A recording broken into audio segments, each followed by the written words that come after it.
اللہ تعالیٰ نے ارشاد فرمایا ان الذین یکفرون بآیات اللہ، جو اللہ تعالیٰ کی آیات کا انکار کرتے ہیں، کفر کرتے ہیں، ویقتلون النبیین بغیر حق، اور اللہ تعالیٰ کے نبیوں کو ناحق قتل کرتے ہیں، ویقتلون الذین یأمرون بالقسط من الناس، اور لوگوں میں سے جو کوئی ان کو عدل و انصاف کا حکم دیتا ہے یا عدل و انصاف کی بات کرتا ہے، حق کی بات کرتا ہے، اس کو بھی وہ قتل کر دیتے ہیں۔ فبشرہم بعذاب علیم، اے میرے محبوب صلی اللہ علیہ وآلہ وسلم، آپ ایسے لوگوں کو آخرت میں دردناک عذاب کی خبر سنا دیں۔ غرور و تکبر یہ ہے کہ انسان حق کو حقیر جانے یا اہل حق کو حقیر یا تذلیل کرے، ان کو ذلیل جانے یا ان کو ہلکا جانے، یہ غرور و تکبر ہے۔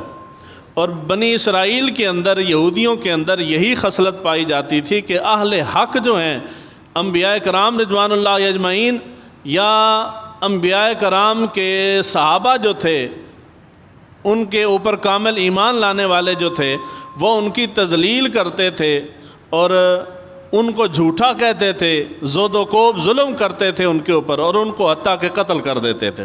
اور یہی چیز ہمارے ہاں پاکستان کے اندر پائی جاتی ہے کہ جو جھوٹا ہے اس کی بڑی شان ہے، اور جو سچا ہے وہ پاکستان کے اندر سب سے زیادہ ذلیل ہے، اور ہم اسی کو ذلیل سمجھتے ہیں کہ جو حق پہ ہے، کیونکہ زیادہ اکثریتی طبقہ جو ہے وہ جھوٹوں کا ہے۔ تو جھوٹوں کے اندر جب ایک سچا آ جاتا ہے تو وہ کوشش کرتے ہیں کہ اس کو اپنے ساتھ ملا لیں، جب ساتھ ملا نہیں پاتے، اپنے رنگ میں رنگ نہیں سکتے، تو پھر اس کو بدنام کرتے ہیں، اتنا بدنام کرتے ہیں کہ حتیٰ کہ لوگ سمجھتے ہیں، لوگوں کی نظر میں وہ مجرم اور معصوم جو ہے ان دونوں کے بیچ فرق نہیں رہتا، لوگ ان دونوں کو برابر سمجھتے ہیں۔ تو یہ بنی اسرائیل کے اندر خصلت تھی، اور یہ ہمارے ہاں بھی بڑی شد و مد کے ساتھ پائی جاتی ہے۔ بنی اسرائیل جو ہے یہ حضرت اسحاق کے متعلق بھی ہے کہ جو ان کا نام تھا، اور حضرت یعقوب علیہ نبینا علیہ الصلوۃ والسلام ان کا بھی نام اسرائیل تھا۔ ان سے آگے پھر جو نسل چلی سب نے اپنے آپ کو بنی اسرائیل کہلایا۔ حضرت ابراہیم کے دو بیٹے تھے، حضرت اسحاق اور حضرت اسماعیل۔ نبوت جو ہے حضور صلی اللہ علیہ وآلہ وسلم کی ذات سے قبل نبوت ہمیشہ بنو اسحاق کے اندر رہی ہے۔ بنو اسحاق جو ہے یہ بنی اسرائیل ہے، تو بنی اسرائیل کے اندر ہمیشہ نبوت رہی ہے۔ جب حضور صلی اللہ علیہ وآلہ وسلم کی بعثت مبارکہ ہوئی تو یہودی آپ کی بعثت کے انتظار میں تھے۔ جب انہوں نے دیکھا کہ نبوت ہم سے چھن کے بنی اسماعیل کی طرف چلی گئی ہے، بنی اسرائیل سے چھن گئی ہے، تو وہ حضور صلی اللہ علیہ وآلہ وسلم کی ذات اقدس اور آپ کے صحابہ اور پھر صحابہ کے بعد عام مسلمان، اور یہ سلسلہ قیامت تک چل رہا ہے، وہ دشمن ہو گئے۔ اور یہ وہ دشمنی ہے کہ جو حضور صلی اللہ علیہ وآلہ وسلم کی ذات سے شروع ہوئی اور آج تک ختم نہیں ہوئی، اور یہ قیامت تک چلتی رہے گی۔ سورہ المائدہ کے اندر اللہ تعالیٰ نے عیسائیوں اور یہودیوں کے متعلق فرمایا کہ تم دیکھو گے کہ عیسائیوں کی بنسبت یہودی جو ہیں وہ تم سے زیادہ بغض و عناد رکھتے ہیں۔ عیسائی تمہارے متعلق پھر بھی نرم گوشہ رکھتے ہیں، ان کو اتنی تکلیف تم سے نہیں ہے جتنی یہودیوں کو ہے۔ یہودیوں کو کیا تکلیف ہے تم سے؟ یہودیوں کو یہی تکلیف ہے کہ ان سے نبوت چھینی گئی ہے، اور یہ تکلیف وہ تکلیف ہے جو آج تک ان کو ہضم نہیں ہوئی۔ تو بنی اسرائیل جو تھے یہ شروع سے سرکش تھے، قاتل تھے، گناہوں کے اندر ملوث تھے، اور یہ ایک سرکش اور مجرم قوم تھی، اور انہوں نے کثیر انبیاء کو قتل کیا۔ ان میں سے سب سے پہلے حضرت یوسف علیہ نبینا علیہ الصلوۃ والسلام کو ان کے بھائیوں نے، یعنی بنی اسرائیلی ہوئے، انہوں نے آپ کو اندھے کنویں میں پھینکا، اور وہ طویل واقعہ پہلا نشانہ ان کا یہ بنے۔ اس کے بعد حضرت زکریہ علیہ نبینا علیہ الصلوۃ والسلام، قرآن مجید کے اندر ان کا ذکر ہے۔ حضرت زکریہ کو بنی اسرائیل نے، یہودیوں نے شہید کر دیا۔ اس کے بعد حضرت یحییٰ علیہ نبینا علیہ الصلوۃ والسلام کے بارے میں آتا ہے، روایت ہے مستدرک کی، حضرت عبداللہ بن زبیر روایت کرتے ہیں، من انکر البلاء فانی لا انکرہ لقد ذکر لی انما قتل یحییٰ بن زکریا فی زانیۃ کانت جاریۃ۔ اللہ کے نبی حضرت یحییٰ علیہ نبینا علیہ الصلوۃ والسلام نے ایک زانیہ عورت کو نصیحت کی، اس کو سمجھایا کہ تو غلط راستے پہ ہے، اس کو سمجھایا تو اس وجہ سے کہ وہ حق بات کہہ رہے ہیں، تو اس وجہ سے یہودیوں نے پکڑ کے حضرت یحییٰ علیہ نبینا علیہ الصلوۃ والسلام کو قتل کر دیا۔ اور یہودی کتب کے اندر ہے کہ ان کو قتل جو ہے وہ اس وقت کا جو یہودی بادشاہ تھا ان کی خواہش پہ قتل کیا گیا۔ قتل کرنے کے بعد ان کا سر مبارک جو ہے وہ ایک بڑے تھال کے اندر رکھ کے تو بادشاہ کے پاس بھیجا گیا۔ بادشاہ نے بطور تحفہ اپنی معشوقہ جو تھی اس کو اس نے حضرت یحییٰ علیہ السلام کا سر بھیجا۔ حضرت عیسیٰ علیہ السلام کو عیسائی اور یہودی عقیدے کے مطابق قتل کیا گیا، حالانکہ حقیقت یہ قتل نہیں کیا گیا، اللہ تعالیٰ نے ان کی حفاظت فرمائی، ان کو آسمانوں پہ اٹھا لیا، وہ قرب قیامت دوبارہ زمین پہ تشریف لائیں گے۔ مگر یہودیوں نے بذام خود انہوں نے اپنی پوری کوشش کی حضرت عیسیٰ علیہ نبینا علیہ الصلوۃ والسلام کو مصلوب کرنے کی، سولی پہ چڑھانے کی، صلیب پہ چڑھانے کی، اور عیسائیوں کے بھی یہی عقیدہ ہے کہ جو ان کو صلیب پہ چڑھایا گیا۔ ایک بات بڑی عام ہے، اللہ کے نبی حضرت عیسیٰ علیہ السلام کو عیسائیوں کا عقیدہ ہے کہ ان کو مصلوب کیا گیا، صلیب پہ چڑھایا گیا، ان کو شہید کیا گیا، قتل کیا گیا۔ سوال یہ ہے کہ کس نے کیا؟ یہ بات ان کو بھی معلوم ہے، ان کی کتابوں کے اندر بھی درج ہے، اور حقیقت بھی یہی ہے کہ ان کو قتل کرنے والے یا قتل کی کوشش کرنے والے یا یہ سازش تیار کرنے والے سارے کے سارے یہودی تھے۔ تو یہودیوں نے حضرت عیسیٰ علیہ السلام کو قتل کیا ان کے عقیدے کے مطابق، لیکن ان کی عیاری اور ہوشیاری دیکھیں کہ قاتل خود ہیں، مگر اس کا غم، دکھ اور تکلیف اور مخالفت کے جو جذبات تھے انہوں نے ان کو اپنی طرف یعنی یہودیوں کی طرف نہیں آنے دیا، عیسائیوں کو مسلمانوں کا مخالف بنا دیا۔ پوری دنیا کے اندر جہاں جہاں حملے ہو رہے ہیں براہ راست سے عیسائی ممالک جو ہیں وہ مسلمانوں کو مار رہے ہیں، تو سوال کسی عیسائی سے کیا جائے، ہم نے تمہارا کیا بگاڑا ہے؟ تمہارے نبی کو تمہارے عقیدے کے مطابق قتل تو یہودیوں نے کیا ہے، ہم سے کیا دشمنی ہے تمہاری؟ حالانکہ اصل تمہارا دشمن یہودی ہے، تمہارا دشمن مسلمان نہیں ہے۔ اگر مسلمان ہوتا تو مسلمان نے قتل کیا ہوتا تو بات سمجھ آتی ہے، قتل یہودیوں نے کیا اور دشمنی تمہیں ہم سے ہے۔ یہ وہ سوال ہے کہ جس کا جواب عیسائیوں کے پاس بھی نہیں ہے، کہ جس نے قتل کیا ہے تمہیں اس سے دشمنی نہیں، جس نے جو موقع واردات پہ موجود ہی نہیں تھا تمہیں اس سے دشمنی ہے۔ اور یہی کچھ واقعہ کرب و بلا کے اندر ہوا ہے۔ اس کے بعد حضرت عیسیٰ علیہ السلام کے بعد یہودیوں نے حضور صلی اللہ علیہ وآلہ وسلم کی ذات کے اوپر مختلف اوقات میں قتل کرنے، آپ کو شہید کرنے، جان لینے کی کوشش کی۔ ان میں سے ایک واقعہ بخاری اور مسلم دونوں کے اندر ہے کہ حضور صلی اللہ علیہ وآلہ وسلم کی جب بعثت ہوئی، یہودیوں نے دیکھا کہ نبوت جو ہے وہ بنی اسحاق سے نکل کے بنی اسماعیل کی طرف چلی گئی ہے، تو یہودی حضور صلی اللہ علیہ وآلہ وسلم کے اور صحابہ اور مسلمانوں کے دشمن ہو گئے۔ انہوں نے کیا کیا کہ حضور صلی اللہ علیہ وآلہ وسلم ایک جگہ پہ تشریف لے کے گئے، تو وہاں پہ زینب بنت حارث نام کی ایک یہودی عورت تھی، اس نے سازش کی اور گوشت پکا کے بکری کا وہ حضور صلی اللہ علیہ وآلہ وسلم کی بارگاہ میں بطور تحفہ بھیجا اور اس کو زہر لگا کے بھیجا۔ اللہ تعالیٰ نے بر وقت آپ کو مطلع فرما دیا، وہ گوشت کھانے سے صحابہ چند ایک صحابہ جو ہے وہ شہید ہوئے، مگر حضور صلی اللہ علیہ وآلہ وسلم کی اللہ تعالیٰ نے حفاظت فرمائی۔ لیکن یہودیوں نے اپنی مزاج اور روش اور عادت کے ہاتھوں مجبور ہو کے انہوں نے قتل کی کوشش پوری کی ہے حضور صلی اللہ علیہ وآلہ وسلم کو۔ یعنی حضرت آدم علیہ نبینا علیہ الصلوۃ والسلام اور حضرت ابراہیم علیہ السلام سے لے کے حضور صلی اللہ علیہ وآلہ وسلم کی ذات تک جتنے بھی انبیاء کرام کو قتل کیا گیا، قتل کرنے والے یہودی تھے۔ اور یہ قرآن کہتا ہے، سورہ آل عمران آیت نمبر 21 ہے کہ تم انبیاء کو قتل کرتے ہو، یہ خطاب یہودیوں سے ہے۔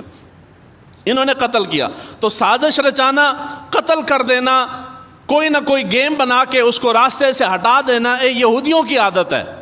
اور یہ صرف آج کے یہودی کی عادت نہیں، یہ شروع سے ان کی نسل در نسل فطرت کے اندر ہے ان کی۔ اور جب حضور صلی اللہ علیہ وآلہ وسلم کی ذات اقدس کے بعد جب آپ نے بظاہر پردہ فرمایا، پھر صحابہ کا دور آیا، تو انہوں نے صحابہ کو بھی نہیں بخشا۔ حضرت عمر فاروق رضی اللہ تعالیٰ عنہ کے دور مبارک کے اندر یہودیوں کو مدینہ بدر کر دیا گیا تھا۔ اس مدینہ بدری کے اندر ایک یہودی عالم دین تھا، اس کا نام تھا عبداللہ بن سبا۔ عبداللہ بن سبا، عبداللہ بن سبا جو ہے بلا کا شاطر آدمی تھا۔ اس کے دل میں یہ رنج اور غم دل گھر کر گیا کہ ہمیں مسلمانوں نے اپنے علاقے سے دشمنی ویسے بھی تھی، اوپر سے حضرت فاروق اعظم نے ان کو شہر بدر کر دیا، تو وہ دشمنی اور زیادہ سخت ہو گئی، سینے کے اندر بغض اناد اور زیادہ سرایت کر گیا۔ بعض روایات کے اندر ہے کہ حضرت عمر فاروق رضی اللہ تعالیٰ عنہ کے قاتل کا سرا جو ہے وہ بھی عبداللہ بن سبا کی طرف جاتا ہے، لیکن جو کھلم کھلا بات ہے وہ حضرت عثمان غنی رضی اللہ تعالیٰ عنہ کے بارے میں ہے۔ حضرت عثمان غنی رضی اللہ تعالیٰ عنہ کو قتل کرنے والا عبداللہ بن سبا اور اس کے پیروکار تھے۔ جب اس کو ملک بدر کیا گیا، یعنی مدینہ بدر کیا گیا دور فاروقی کے اندر، تو یہ حضرت عثمان غنی رضی اللہ تعالیٰ عنہ کے دور کے اندر یہ بظاہر مسلمان ہو گیا، تحفظ مل گیا۔ جب تحفظ ملا، اندر وہ دشمنی اور اناد اور بغض موجود تھا۔ اس نے مختلف علاقوں کے اندر جا کے، جن علاقوں کے اندر یہ گیا ان میں ہے بصرہ، کوفہ، دمشق اور قاہرہ، ان علاقوں کے اندر جا کے کچھ وقت رہ کے وہاں کے جو نو مسلم لوگ تھے، نئے مسلمان ہوئے تھے، ان کو اپنی گندی ذہنیت کے ساتھ متاثر کیا، ان کو اپنے ارد گرد جمع کیا اور ان کو اپنے ارد گرد جمع کر کے ذہن سازی کی، مائنڈ سیٹ ان کا بنایا، ذہن سازی کی۔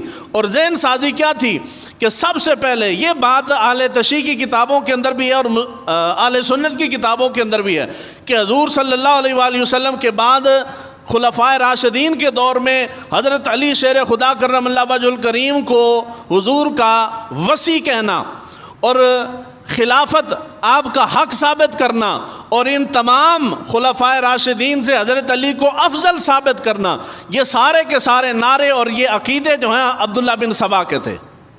سب سے پہلے اسی نے نعرہ لگایا کہ جی حضرت علی کے ساتھ زیادتی ہوئی ہے، عثمان حضرت علی سے زیادہ حقدار نہیں تھا، صحابہ نے، حضور کے صحابہ نے ان کے ساتھ زیادتی کی ہے، تو ہم حضرت علی کو حق لے کے دیں گے۔ یہ وہ فتنہ ہے کہ جس کا بیج عبداللہ بن سبا نے بویا اور آج تک وہ فتنہ کبھی بھی ختم نہیں ہوا، وہ پھر نسل در نسل عقیدے کے روپ دار گیا نا، تو وہ پھر نسل در نسل آج تک چل رہا ہے۔ آج تک لوگ پیٹ رہے ہیں کہ جی نہیں، وہ خلفائے راشدین نے زیادتی کی تھی حضرت علی کے ساتھ تو خلیفہ حضرت علی کو ہونا چاہیے تھا۔ حضور نے حضرت علی کے متعلق فرمایا کہ تو میرے بعد خلیفہ ہے، تو میرا وصی ہے، اور بہت ساری روایات گڑھی گئی اور وہ ہماری اہل سنت کی کتابوں کے اندر بھی ہیں، مگر روایات درست نہیں، سند اور جرح کے اوپر کوئی نہیں جاتا، ظاہر روایت کو دیکھتے ہیں اور علاقے میں جلسوں میں ڈھول بجنا شروع ہو جاتا ہے۔ تو کچھ اہل سنت کی کتابوں میں بھی لکھا ہے کہ حضرت علی نو حضور نے فرمایا سی کہ تو میرے بعد خلیفہ ہے، بس گال ختم ہوگی۔ تو جب یہ ثابت کرتے ہو کہ حضور نے فرمایا تھا کہ تو میرے بعد خلیفہ ہیں، تو پھر معاذ اللہ استغفر اللہ، تینوں خلفاء حضرت ابوبکر صدیق، عمر فاروق اور حضرت عثمان غنی سمیت تمام صحابہ کرام رضوان اللہ اجمعین، ان کے اوپر حرف آتا ہے کہ ان سب نے زیادتی کی ہے۔ ایویں گل ہے نا جی۔ اور بھئی یہ جو خلیفہ بنے تو بنانے والا کون ہے؟ ووٹ کس نے دیا؟ صحابہ نے۔ حضرت ابوبکر بنے تو صحابہ ووٹ دینے والے، عمر فاروق بنے تو ووٹ سپورٹ صحابہ کرنے والے، حضرت عثمان غنی بنے تو ووٹ سپورٹ کرنے والے صحابہ۔ تو جب یہ ثابت کرو کہ حق حضرت علی کا تھا، انہوں نے زیادتی کی ہے، تو پھر بات صرف ان تین تک نہیں جاتی، کل صحابہ مجرم بنتے ہیں، کل صحابہ۔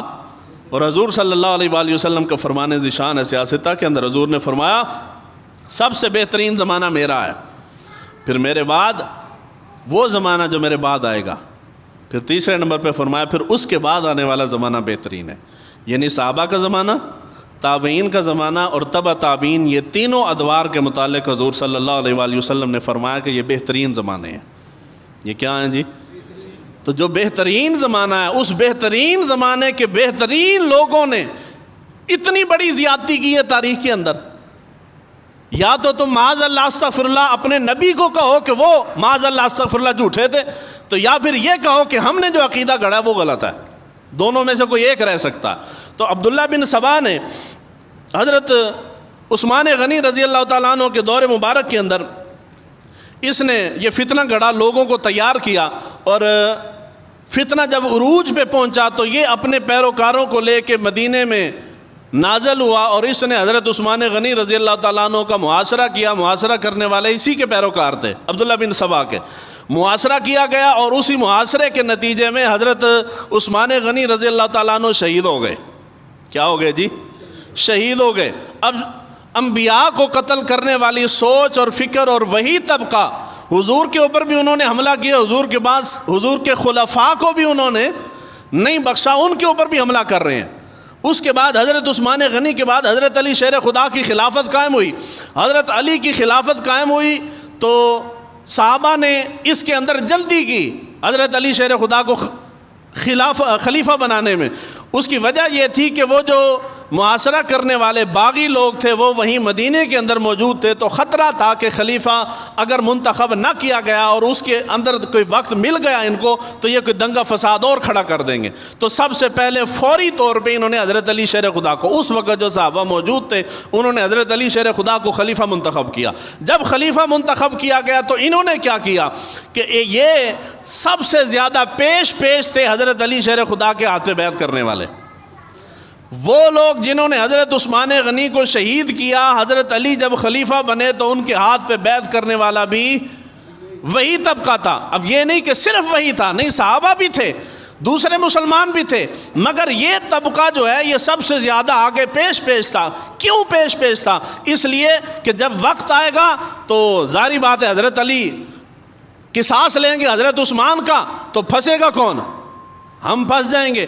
تو اس کا بہترین حل یہ ہے کہ جو پارٹی اقتدار میں آنے والی ہو تمام مجرم ٹولہ جو ہے اسی کا ووٹر سپورٹر بن جاتا ہے، جس طرح کہ پاکستان میں چل رہا ہے۔ نون لیگ کی حکومت آئی تو پاکستان کے جتنے 2 نمبر لوگ ہیں سارے اسی کی گود میں، پھر وہ ہٹ کے پیپل پارٹی آئی تو جتنے 2 نمبر زانی شرابی ہیں سارے اسی کی جھولی میں۔ پھر حضرت علی شیر خدا کے علم کے اوپر کلام نہیں ہے، حضرت علی شیر خدا کی صحابیت کے اوپر، آپ کی شان عظمت وراء الورا، اس کے اندر کوئی شک نہیں، مگر یہ جو باغی طبقہ تھا اپنے جان بچانے کے لیے، اپنے مفاد کے لیے اور حضرت علی شیر خدا کے اختیار اور طاقت کو اپنے لیے استعمال کرنے کے لیے ان سب نے بیک وقت حضرت علی شیر خدا کی بیعت کی۔ اب بیعت جو کی گئی تو وہ سازشی ذہن کے تحت کی گئی۔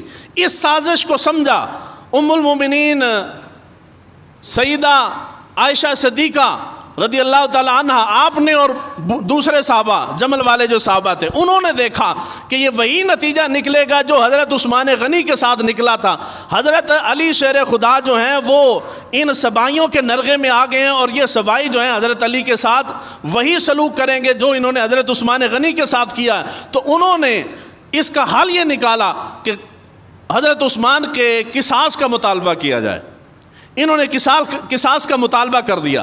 جب قصاص کا مطالبہ ہوا، حضرت علی شیر خدا ابھی خلافت کی کرسی پہ بیٹھے ہیں، ابھی اختیار نہیں، حالات دگرگوں ہیں اور حالات جو ہیں وہ انتشار کا شکار ہیں، فوری طور پہ پکڑ دھکڑ ہو نہیں سکتی۔ اگر پکڑ دھکڑ کی جاتی تو یہ جو سبائی طبقہ تھا ان کا بہت بڑا طبقہ تھا، ان سب نے بغاوت کر دینی تھی۔ تو حضرت علی کا موقف یہ تھا کہ سب سے پہلے استحکام آنے دیں، اس کے بعد جتنے بھی قاتلین ہیں سب کو پکڑ لیں گے۔ مگر یہ بات منافقین درمیان میں تھے، انہوں نے افہام تفہیم کی طرف جانے نہیں دیا، حتیٰ کہ وہ وقت آیا کہ دونوں نیک لوگ جو ہیں وہ اپنا اپنا لشکر لے کے آمنے سامنے آ گئے۔ ایک طرف حضرت ام المومنین حضرت عائشہ صدیقہ اور دوسری طرف حضرت علی شیر خدا اپنا لشکر لے کے میدان کے اندر آئے۔ جس وقت میدان میں آئے تو میدان میں صبح جنگ ہونی تھی، جنگ ہونے سے پہلے جو دونوں طرف کے بڑے تھے انہوں نے افہام و تفہیم کی کوشش کی کہ جو جنگ جو ہوگی دونوں طرف سے مسلمان مریں گے، تو کیوں نہ بات چیت سے معاملہ حل کیا جائے۔ بات چیت کی گئی تو اہل جمل جو تھے انہوں نے مطالبہ کیا کہ ہمارا اور کوئی مطالبہ نہیں، دعویٰ خلافت بھی نہیں، آپ خلیفہ رہیں، ہم آپ کو ہٹانے نہیں آئے، مگر ہمارا مطالبہ یہ ہے کہ حضرت عثمان کے جو قاتلین ہیں قصاص لیا جائے۔ حضرت علی شیر خدا نے اتفاق کیا، انہوں نے کہا جی ٹھیک ہے، مجھے تو کوئی اعتراض نہیں اس کے اوپر کہ جی قصاص لینا ہے، مگر میں یہ کہتا ہوں کہ حالات ذرا نارمل ہونے دے، پھر قصاص لے لیں گے۔ اس بات کے اوپر دونوں راضی ہو گئے۔ صبح کو بات چیت آگے بڑھنی تھی، رات کا وقت تھا، یہ سارے سبائی جو تھے انہوں نے دیکھا کہ دونوں طبقوں کے اندر تو صلح ہو رہی ہے، اگر صلح ہو گئی تو مارے تو ہم جائیں گے. کیوں مارے جائیں گے؟ اس لیے کہ حمایت کرنے والے ہم ہیں.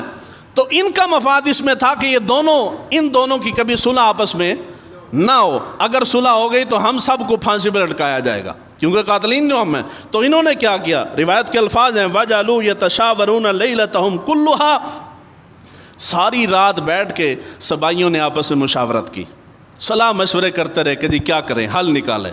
حل یہ نکلا کہ کل صبح طلوع ہونے سے پہلے، قبل اس کے کہ یہ آپس میں بات چیت شروع کریں، جنگ چھیڑ دیتے ہیں.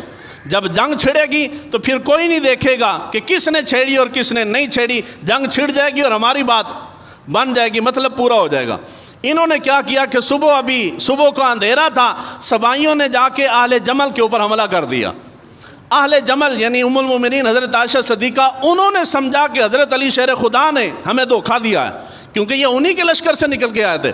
انہوں نے سمجھا انہوں نے دھوکہ دیا ہے. جواب میں اہل جمل نے ان کے اوپر حملہ کیا. جب ان کے اوپر حملہ ہوا تو حضرت علی شیر خدا اور باقی لشکر نے دیکھا، انہوں نے سمجھا کہ انہوں نے بے وفائی کی ہے، بدعہدی کی ہے، تو انہوں نے بھی جواب میں حملہ کر دیا.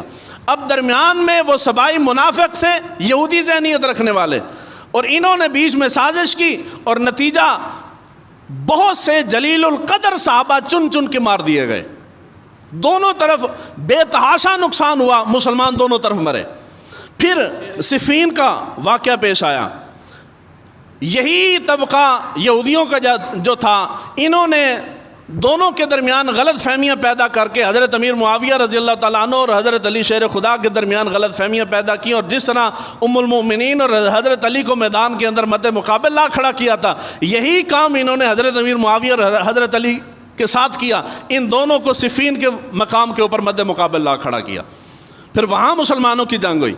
آج کا جو بندہ تاریخ پڑھتا ہے، جس کو اصل صورتحال کا پتہ نہیں ہے، وہ کہتے ہیں جی یہ دیکھو جی مسلمان ہیں، ان کا دین کہتا ہے کہ جی ایک مسلمان کو قتل کرنا پوری انسانیت کا قتل ہے. مگر جب حضور صلی اللہ علیہ وآلہ وسلم کے وصال مبارک ہوا، سب سے پہلے تو انہوں نے گردنیں کاٹنی شروع کر دی. اللہ کے بندوں، صحابہ پہ انگلیاں نہ اٹھاؤ.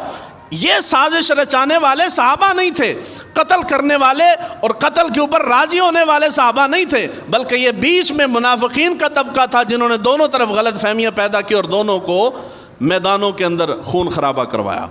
اس کے بعد آتا ہے حضرت علی شیر خدا کی شہادت آتی ہے. عبداللہ بن سبا نے کیا کیا کہ عبداللہ بن سبا کا جو گروہ تھا، جو اس کے ماننے والے تھے، اس میں سے دو شاخیں نکل گئیں. ایک شاخ وہ تھی جنہوں نے حضرت علی شیر خدا کی بغاوت کی کہ جی ہم آپ کو خلیفہ نہیں مانتے. ان کو کہتے ہیں خوارج. کیا کہتے ہیں؟ خوارج، جنہوں عام زبان خارجی کہنے ہیں. دوسرا طبقہ وہ تھا کہ جنہوں نے حضرت علی شیر خدا کی شان کے اندر غلو کیا، بہت زیادہ بڑھا چڑھا کے پیش کیا. ان کو رافضی کہتے ہیں. کیا کہتے ہیں؟ تاریخ جب آپ پڑھتے ہیں تو اس کے اندر شیعان علی کا نام آتا ہے. جی شیعان علی ساتھ تھے تو شیعان علی نے یہ کیا، تو یہ شیعان علی جو ہیں یہ رافضی. انہوں نے یہ دو طبقات بنے، اور یہ جو خارجی طبقہ تھا اسی کا نشانہ پھر حضرت علی شیر خدا بنے.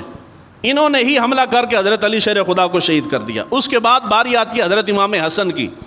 حضرت امام حسن رضی اللہ تعالیٰ عنہ جب حضرت علی شیر خدا کا وصال ہو گیا تو وصال کے بعد ان کے پاس اور ہتھیار نہیں تھا، تو انہوں نے سب سے بہترین آپشن کیا دیکھا؟ حضرت امام حسن کو. حضرت علی کے بڑے شہزادے تھے، یہ سب سے بہترین آپشن تھا. تو انہوں نے حضرت امام حسن کو کوفہ آنے کی دعوت دی. کوفہ اور عراق نے جب حضرت علی کا وصال ہوا، حضرت علی کے وصال مبارک کے بعد یہ دو علاقے جو تھے کوفہ اور عراق، باقی تمام عالم عرب نے حضرت امیر معاویہ کے ہاتھ پہ بیعت کی، مگر اس علاقے نے بیعت نہیں کی. کیوں بیعت نہیں کی؟ کہ جی ہم اہل بیت کے ماننے والے ہیں تو ہم بنو امیہ کی خلافت نہیں مانیں گے. انہوں نے کیا کیا کہ حضرت امام حسن کو دعوت دی. حضرت امام حسن کو بڑی بھرپور طریقے سے بلایا گیا. حضرت امام حسن اس نیت سے وہاں تشریف لے کے گئے کہ وہ نتیجہ دیکھ چکے تھے کہ اسی طبقے نے میرے بابا کے ساتھ حضرت علی کے ساتھ بے وفائی کی ہے، 2 نمبری کی ہے، اور یہی طبقہ آج مجھے بھی مروانا چاہتا ہے. انہوں نے کیا کیا کہ یہ اس نیت سے گئے کہ ان کو سمجھا بجھا کے دوبارہ قومی ادارے کے اندر شامل کیا جائے. او الفاظ بول رہے ہیں جڑے تھانوں عام میڈیا دے تے تسی روز سن دے ہو تاکہ سمجھ آوے آرام نال. انہوں نے کیا کیا، یہ کرنے کے لیے یہ وہاں تشریف لے کے گئے. اب یہاں پہ ایک ایسی روایت ہے آپ نے ساری زندگی نہیں سنی ہوگی، اتنی تگڑی روایت ہے۔ روایت کیا ہے کہ ابن خلدون نے لکھا ہے کہ جب دونوں لشکر انہوں نے دونوں کے اندر غلط فہمیاں پیدا کی، ادھر سے حضرت امیر معاویہ کو بھڑکایا گیا، ادھر سے حضرت امام حسن کو بھڑکایا گیا، دونوں لشکر لے کے مد مقابل آمنے سامنے آ گئے، تو انہوں نے کیا کیا کہ حضرت امام حسن کا جو کمانڈر ان چیف تھا، فوج کا جو سپہ سالار تھا، خبر مشہور ہوئی کہ وہ مارا گیا ہے۔ جب کمانڈر مارا جاتا ہے تو فوج بے قابو ہو جاتی ہے، اور وہ بھی فوج اس حال میں کہ وہ میدان جنگ کے اندر جنگی حالت کے اندر ہو، جنگی موومنٹ کر رہی ہو۔ تو جب کمانڈر کے مرنے کا علم ہوا تو یہ ساری فوج نے، اور اس بعض کہتے ہیں کہ فوج کا ایک بڑا طبقہ تھا، انہوں نے حضرت امام حسن کے اوپر حملہ کر دیا۔ حملہ کرنے والے حضرت امام حسن کے فوجی ہیں، حضرت امیر معاویہ کے ساتھ ابھی جنگ شروع ہی نہیں ہوئی، یہ فوجی ہیں، انہوں نے خود امام حسن کے خیمے کے اوپر حملہ کیا، حتیٰ کہ ابن خلدون نے لکھا ہے کہ جب حملہ کیا آپ کے خیمے کے اندر جو کچھ تھا لوٹنے والا وہ سارے کا سارا آپ کے لشکری بذات خود لوٹ گئے، حتیٰ کہ حضرت امام حسن جو اپنے اوپر چادر لے کے بیٹھے تھے انہوں نے وہ چادر بھی نہیں چھوڑی، وہ چادر بھی کھینچ لی حضرت امام حسن سے۔ جس مسند کے اوپر آپ تشریف فرما تھے وہ مسند بھی چھینی گئی، حتیٰ کہ آپ کے اوپر حملہ کیا گیا اور آپ کی ٹانگ کے اندر نیزہ لگا جس سے آپ زخمی ہوئے۔ وہاں سے کچھ 30 کے قریب لوگ نکلے جنہوں نے آپ کا دفاع کیا اور تخت کے اوپر بٹھا کے آپ کو بھاگ کے انہوں نے حضرت امام حسن کی جان بچائی۔ وہ کوفی جنہوں نے حضرت علی کے ساتھ مرنے مرانے کی قسمیں کھائی تھی، جب مشکل وقت آیا تو بے وفائی کر گئے اور نتیجہ وہ شہید کر دیے گئے۔ پھر وہی کوفی حضرت امام حسن کو بلاتے ہیں اور جب دیکھتے ہیں کہ وہ یکو تنہا ہے تو خود ان کے اوپر حملہ کر دیتے ہیں اور ان کے مال و اسباب لوٹ لیتے ہیں۔ اور یہ حال دیکھ کے حضرت امام حسن نے حضرت امیر معاویہ سے بات کی، ان کو رکا خط لکھا کہ میں خلافت سے دستبردار ہوتا ہوں۔ اب یہ سارا دھندا کرنے والے کون ہیں؟ کوفی ہیں۔ مبنا بولو تو صحیح، کون ہے؟ کوفی ہیں۔ کوفیوں نے یہ سارے کا سارا کام کیا۔ اس کے بعد باری آ جاتی ہے حضرت امام حسین کی۔ یہ ہمارا غالباً چوتھا جمعۃ المبارک ہے۔ یہاں سے آگے جو بات شروع ہو رہی ہے وقت بالکل مختصر ہے، جو رہ جائے گی وہ اگلے جمعہ کو چلی جائے گی، لیکن ایک جملہ عرض کر دوں۔ بعض چیزیں بعض معدوں کو ہضم نہیں ہوتی، یعنی ایک بندہ گوشت خور ہے نا، گوشت کھاتا ہے، اس کا معدہ گوشت کو ہضم کرتا ہے۔ ایک بندہ سبزی خور ہے تو جب وہ گوشت کھائے گا تو وہ ریئیکشن کر جائے گا۔ ایویں گل ہے نا جی۔ ہم صدیوں سے ایک کہانی سنتے چلے آ رہے ہیں، دماغ اس کے اوپر پکا ہو گیا ہے، اور المیہ یہ بنا ہے کہ اس کو وہ عقیدے کا درجہ لے گیا، حالانکہ تاریخ کو تاریخ رکھنا چاہیے، اس کو عقیدے کے اندر شامل نہیں کرنا چاہیے۔ یہاں المیہ یہ بنا ہے کہ اس تاریخ کو اٹھا کے عقیدہ بنا دیا گیا، اور لوگ اس کے اوپر اتنے پکے ہو گئے ہیں، اتنے پکے ہو گئے ہیں کہ ان کو معلوم ہی نہیں کہ کتابوں کے اندر جو چیزیں ہمیں سنائی جاتی ہیں ان کا کتابوں کے اندر سرے سے نام ہی کوئی نہیں ہے، ذکر تک بھی کوئی نہیں ہے، مگر ہمیں سنایا کثرت کے ساتھ گیا، اور سنانے والے اپنے بھی اور بیگانے بھی تھے تو ہم نے یقین کر لیا۔ یہاں سے آگے جو گفتگو شروع ہوتی ہے، بعض دفعہ معدہ اس کو ہضم نہیں کرتا، اگر معدہ ہضم نہ کرے تو ادھر سے سن کے ادھر سے نکال دیں، اور اگر ہضم کر جائے تو پھر تو سبحان اللہ۔ دوسری بات یہ ہے کہ یہ جو موقف میں پیش کر رہا ہوں یہ حرف آخر نہیں، کیونکہ تاریخ کے اندر واقع کرب و بلا کے متعلق اتنی متضاد روایات ہیں کہ کسی بھی واقعے کے متعلق اتنے متضاد روایات موجود نہیں ہیں، اتنا زیادہ تضاد ہے روایات کے اندر۔ تو جو بیان کرنے والے ہیں وہ ایک رخ بیان کرتے ہیں، سوال یہ ہے کہ کتابوں کے اندر تو اور بھی کئی رخ ہیں، آپ اور طرف کیوں نہیں جاتے؟ اور جب کوئی اور رخ بیان کرے گا، تصویر کا دوسرا چہرہ دکھائے گا، تو پھر لوگ اس کے اوپر فتوے لے کے اور مار دھاڑ شروع ہو جاتی ہے اور گالم گلوچ شروع ہو جاتی ہے۔ تو بات تو یہ ہے کہ کرنے والے نے اپنی طرف سے تو نہیں کی، جن کتابوں سے آپ جھوٹ ثابت کرتے ہیں انہی کتابوں کے اندر سچ بھی لکھا ہے، مگر جھوٹ آپ اپنے دفاع کے لیے ثابت کرتے ہیں، اور سچ اگر آپ بولیں تو آپ کے عقیدے کی پوری بلڈنگ جو ہے وہ منہدم ہو جاتی ہے، تو پھر سچ کی طرف کوئی نہیں آتا۔ اس کا نتیجہ یہ نکلا کہ یہ اس سانحے کو مذہبی رنگ دیا گیا، اس مذہبی رنگ کی وجہ سے نہ علماء بولتے ہیں، نہ کتابوں کے اندر اس کو درج کیا گیا، سب نے خاموشی اختیار کی۔ قوم جتھے لگی ہے لگی رہے، اسی نہیں بولنا، کیونکہ جو بولے گا وہ مارا جائے گا۔ تو پھر یہ بڑا مشکل ہو جائے۔ اس زمانے میں چند ایک لوگ ہیں جنہوں نے یہ بات کی ہے، مگر وہ پھر زد میں آ گئے ہیں۔ واقعہ کرب و بلا کو بنیاد بنا کے تو سوال جو ہے وہ انگلیاں اٹھائی جاتی ہیں اہل بیت کرام رضوان اللہ اجمعین کے جو دوسرے افراد تھے جو کرب و بلا کے اندر شامل نہیں تھے ان کے اوپر، دوسرے نمبر پہ جو صحابہ کرام رضوان اللہ اجمعین تھے ان کے اوپر انگلیاں اٹھائی جاتی ہیں۔ اسی لیے اس طبقے نے کتاب کے اندر درج کیا، ان کا عقیدہ ہے کہ حضرت حضور صلی اللہ علیہ وآلہ وسلم کے وصال مبارک کے بعد سوائے 3 صحابہ کے سارے اسلام چھوڑ گئے تھے، مرتد ہو گئے تھے، اسی لیے انہوں نے امام حسین کی مدد نہیں کی۔ تو یہ اسلام اور کفر کی جنگ تھی۔ تو جب حسین نکلے، یہ جملہ بڑا گردش کرتا ہے جی، جب حسین نکلے تو سوال یہ ہے کہ پھر اور کوئی کیوں نہیں نکلا؟ پہلا سوال تو یہ تھا کہ یہ جانو کہ حسین نکلے کیوں ہیں، حسین جی کیوں نکلے ہیں۔ جب یہ سوال جان جاؤ گے تو پھر آگے راستہ سیدھا ہو جائے گا، مسئلہ حل ہو جائے گا، آپ کو سمجھ آ جائے گی کہ صحابہ کیوں نہیں نکلے۔ تو یہ اس کے 2 راستے ہیں۔ ایک راستہ وہ ہے کہ شہادت امام حسین بیان کر کے انگلیاں اٹھائی جائیں حضور صلی اللہ علیہ وآلہ وسلم کے صحابہ کی طرف اور ان کی توہین کی جائے، اور یزید وہ تو ظاہری بات ہے ہی اسی قسم کا، اس کے اوپر بھی لعن طعن کی جائے اور اس کی آڑ لے کے صحابہ کے اوپر بھی لعن طعن کی جائے۔ دوسرا راستہ یہ ہے کہ اس راستے سے حضرت امام حسین کی ذات بھی بچتی ہے، ان کے اوپر حرف نہیں آتا، اور صحابہ کرام کی ذات بھی بچتی ہے، مگر جس لیول پہ یزیدی لشکر کو اور یزید کو اس کے اندر انوالو کیا گیا اس لیول پہ وہ ثابت نہیں ہوتا، تو پھر اس ایک بندے کو رگڑنے کے لیے حضور کے سارے صحابہ کو رگڑ دے دیا گیا۔ یہ ہے، یعنی یزید کے اوپر لعنت کرنی ہے، چاہے اس ایک لعنت کی وجہ سے سارے صحابہ بھی رگڑے جائیں، یہ ہے اصل مسئلہ۔